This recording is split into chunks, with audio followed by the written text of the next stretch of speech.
Bien le bonjour, bienvenue à cette nouvelle capsule dans le cadre du cours Bio 5071, Reproduction et Développement. Dans la dernière capsule, donc dans la partie 1, nous avons vu dans le fond comment étaient formés les organes génitaux.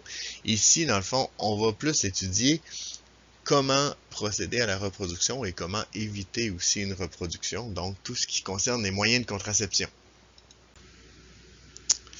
Pour comprendre comment fonctionne la reproduction, il faut d'abord comprendre à quel moment ça commence. Eh bien, ça commence à la puberté. Donc, avant la puberté, les gens ne sont pas capables de procréer, donc d'avoir des enfants. Au niveau de la puberté chez l'homme, elle arrive à peu près vers 14-18 ans. Donc, on a quand même une marge de manœuvre ici. Pour certains, ça va être un petit peu plus tôt. Pour certains, ça va être un petit peu plus tard. Ça dépend des hommes.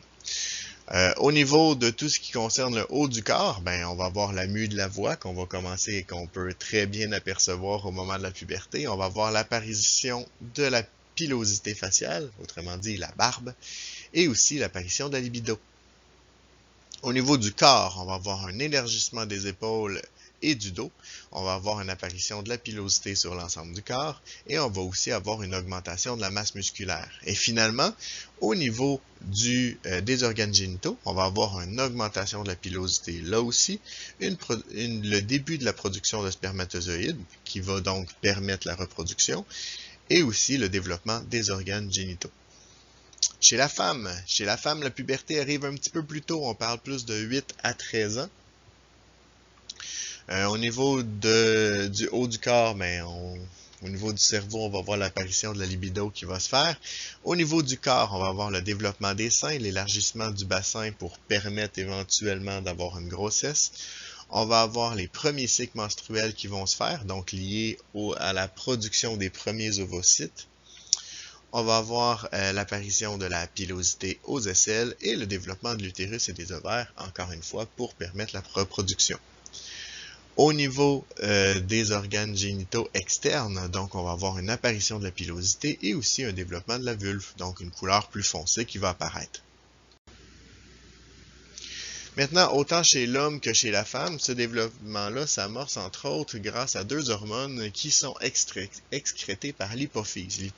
L'hypophyse, en fait, ça se trouve à l'intérieur du cerveau. C'est une glande qui se retrouve dans le cerveau.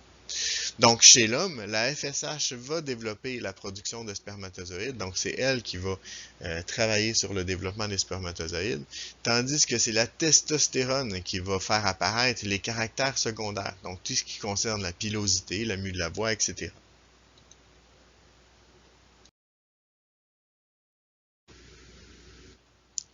Les femmes sont aussi dotées d'une hypophyse qui vont produire les mêmes hormones, la FSH et la LH, mais qui vont avoir un rôle différent.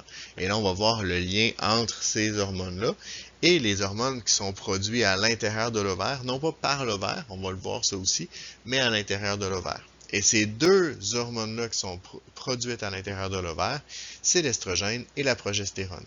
L'estrogène, c'est celle qui est responsable de l'ovulation. C'est aussi celle qui va faire apparaître les caractères secondaires, donc tout ce qui concerne le développement des seins, le développement du bassin, etc. Quand on parle de la progestérone, eh bien c'est celle qui permet le développement de l'endomètre. L'endomètre, c'est le petit nid. On va en parler beaucoup dans cette capsule-ci, donc je vais la définir tout de suite. Donc c'est le petit nid, entre guillemets, qui va se développer à l'intérieur de l'utérus pour pouvoir permettre à l'ovule fécondé, donc au fœtus éventuellement, de se développer et de s'implanter surtout à l'intérieur de l'utérus.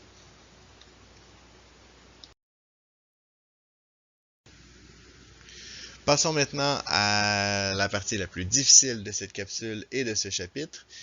Donc, c'est la partie où on va étudier le cycle menstruel chez la femme. Donc, dans la première phase, dans la phase menstruelle, on voit qu'on va avoir une production de FSH et de LH. En réalité, c'est le moment où va se développer le follicule, ce qu'on voit en bas à gauche à l'intérieur de notre ovaire. Et c'est ce follicule-là qui dégage l'estrogène.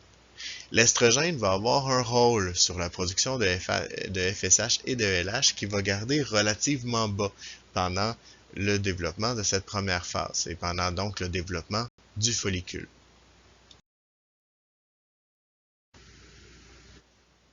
Évidemment, ce follicule-là va grossir et va atteindre une certaine maturation, ce qui va faire qu'il va produire de plus en plus d'estrogène. Au moment où j'atteins une quantité seuil, eh bien, je vais avoir une augmentation de la FSH, mais aussi une augmentation de la LH. Et vous voyez que l'augmentation de la LH se fait vraiment rapidement. Cette augmentation de LH, on peut penser libération pour LH, bien que ce n'est pas pour ça que le L est là, mais c'est un truc mnémotechnique, eh bien, va provoquer l'ovulation.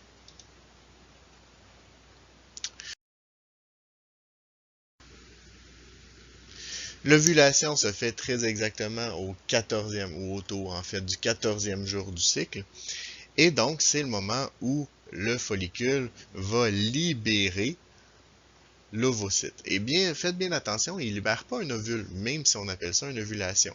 Pourquoi? Parce que l'ovule, en fait, on appelle un ovule un ovocyte qui va être fécondé. Et là, il n'est pas fécondé en ce moment. Donc, à ce moment-là, on parle vraiment d'un ovocyte de deuxième ordre qui est expulsé à l'intérieur des trompes de Fallope. Et donc, il va poursuivre son chemin. Le restant du follicule n'aura pas fini, lui, son chemin, par exemple. Donc, sa fin de vie n'est pas là. En fait, il va se transformer en corps jaune dans la prochaine phase. Le corps jaune, en fait, va sécréter deux hormones, l'estrogène et la progestérone. Donc, c'est vraiment ce qu'on voit ici. Le développement de l'estrogène va avoir un impact sur la production de FSH et de LH, donc on va laisser tomber le pic et on va rediminuer tranquillement, mais va aussi avoir un impact sur l'endomètre qui est situé à l'intérieur de l'utérus. On voyait déjà au niveau du développement du follicule, quand il commençait à avoir le développement de l'estrogène, donc sécrétion de l'estrogène, on voyait que l'endomètre avait déjà commencé dans la phase proliférative. Par contre, c'est dans la prochaine phase, donc dans cette phase-ci, où je vais avoir une possibilité d'avoir une fécondation. S'il y a fécondation, à ce moment-là, le corps jaune va continuer et donc il n'y aura pas menstruation. Mais s'il n'y a pas fécondation, à ce moment-là, le corps jaune va se dégrader. Il va donc avoir une chute assez brutale de la progestérone et de l'estrogène, ce qui veut dire que l'utérus ne sera plus en mesure de garder son endomètre et elle va donc le sécréter sous la forme de menstruation. Et donc, on va recommencer le cycle à ce moment-là. Cette chute d'estrogène-là va provoquer une augmentation de ma FSH et LH. Et cette augmentation-là va stimuler la production d'un nouveau follicule qui va donc produire l'estrogène et le cycle va pouvoir recommencer.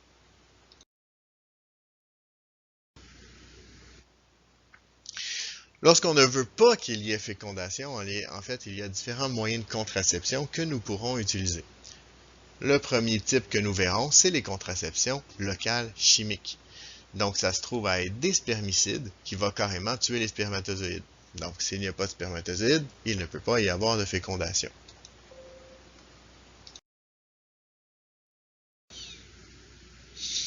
À défaut d'éliminer les spermatozoïdes, on peut aussi choisir d'éliminer l'ovocyte, autrement dit d'utiliser un anovulant qui va empêcher l'ovulation et donc qui va enlever l'ovocyte de l'équation.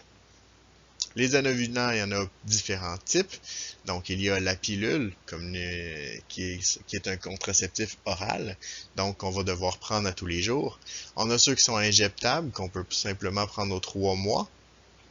Les timbres contraceptifs qu'il faut prendre une fois par semaine, ça ressemble à un timbre qu'on va se coller sur la peau. On a les implants contraceptifs qu'on peut changer à tous les 5 ans, les dispositifs intra-utérins hormonaux qu'on peut changer au bout de quelques années, et les anneaux vaginales qu'on va changer une fois par mois.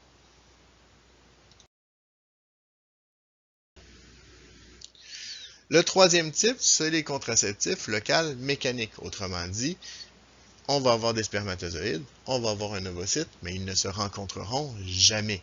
Ou s'ils se rencontrent, ils ne seront jamais capables de s'implanter à l'intérieur de l'utérus. Donc, dans les trois types de moyens mécaniques locaux, on va avoir évidemment le condom.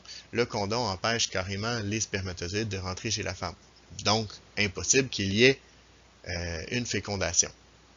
Le deuxième type, c'est le diaphragme.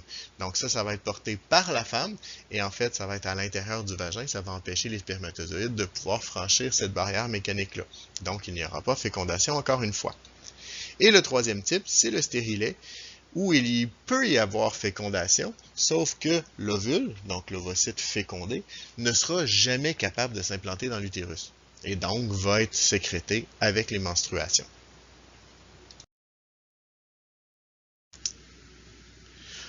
Finalement, il y a la façon la plus drastique qui est la stérilisation. La stérilisation, théoriquement, on le fait simplement une fois.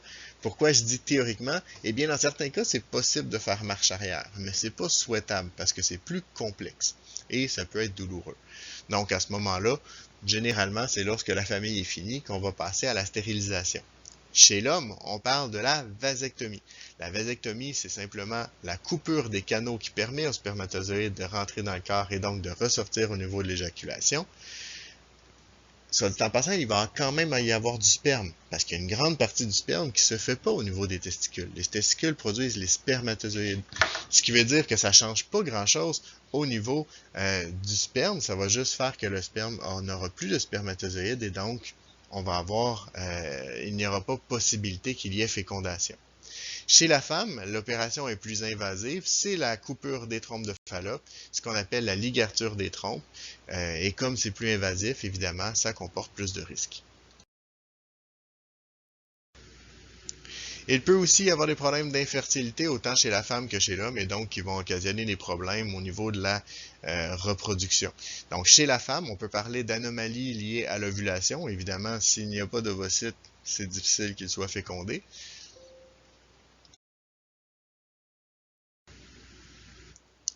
Certaines femmes vont aussi avoir des problèmes au niveau des trompes de Fallope. Évidemment, lorsqu'il y a obstruction, si l'ovocyte n'est pas capable de circuler à l'intérieur, on ne pourra pas non plus avoir de fécondation. Et finalement, il peut avoir une endométriose, autrement dit une inflammation de l'endomètre qui empêche l'ovule fécondé de pouvoir s'implanter.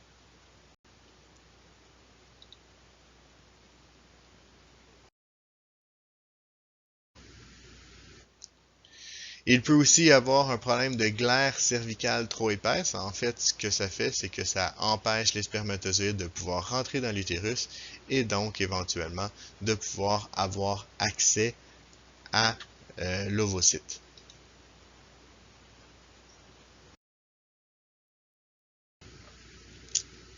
Chez l'homme, les sources d'infertilité peuvent être une oligospermie, autrement dit, on a moins de spermatozoïdes à l'intérieur du sperme, donc moins de chances de pouvoir avoir fécondation. On a l'azospermie, à ce moment-là, il n'y a carrément aucun spermatozoïde, donc il n'y a aucune chance d'avoir une fécondation.